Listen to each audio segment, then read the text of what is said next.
Eric Mannen, chanteur, auteur-compositeur, un vrai polymathe avec 45 ans de carrière l'année prochaine. 2 Olympias, le Philharmonie de Berlin, le Palais des Sports malgaches, le Casino de Paris et plusieurs albums à son actif. Il a élevé la musique traditionnelle malgache au rang des grands chefs-d'œuvre, revêtant l'identité même de notre culture. Sa première rencontre avec la musique fut avec son grand-père qui lui a offert sa première guitare à 12 ans.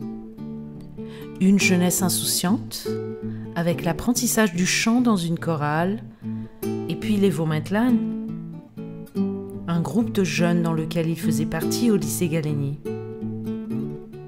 Ce fut son conservatoire malagas à lui, qui lui a pourvu aussi bien une formation en chant, en lyrisme et en poésie malgache qu'en opportunité pour interpréter les plus grands poètes et écrivains de Haïtien tels que Justin Radzour, Narkarabe Manatsu et Samuel Ramef. Puis vint Raoul du groupe Maleo, qu'il aime définir être son Pygmalion. Raoul le révéla au public pour la première fois durant le concert des Maleo au Centre culturel Albert Camus. Ce dernier l'encourageait à effectuer des recherches sérieuses sur Rasilina, sur sa musique et son entourage. Le travail de Eric a payé, il a réussi à l'incarner, le personnifier et le sublimer. Il rejoignit ensuite le groupe mythique Lolo Sintarn, dont il est un des membres fondateurs. Il a mis sous les projecteurs et accompagné le talentueux Rakout Fra avec le groupe Feugas, dont il est le fondateur, et enfin le fameux groupe Madagascar All Stars qui se voulait incarner l'unité de la musique de Madagascar. Mais on le connaît aussi sur la scène internationale. En tant que guitariste attitré pendant 27 ans de Graham Allwright, et nous nous souvenons également de ce duo émouvant avec Anne van der Love à l'Olympia, 1 an avant la disparition de cette dernière. Il est récipiendaire de plusieurs prix, notamment de reconnaissance internationale, tels que le prix de la découverte RFI et le grand prix de l'Académie Charles Cros. Mais son premier prix lui fut décerné par la grande feu Gisèle Rabessaal, d'alors ministre de l'Art et la Culture révolutionnaire de Madagascar en 1981. Et la médaille de commandeur des arts et des lettres pour son 40e anniversaire de scène à l'Olympia.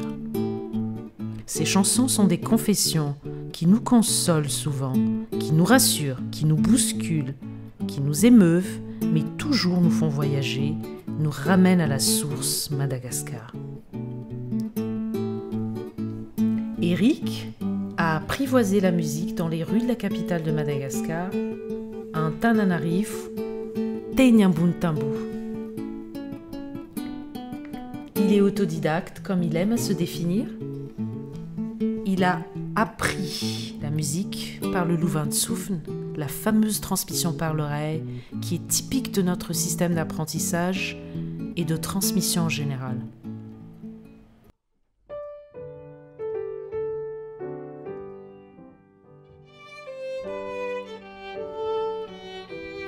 D'autre part, il y a Jenny Fou, un visage qui commence à nous être familier, souvent aux côtés de Eric. Violoniste et flûtiste de formation classique, Jenny, on l'associe à son violon, un instrument que l'on sait tous être plus que compliqué à maîtriser, l'incarnation de la grâce comme sa personne. C'est l'enfant du pays de Goethe.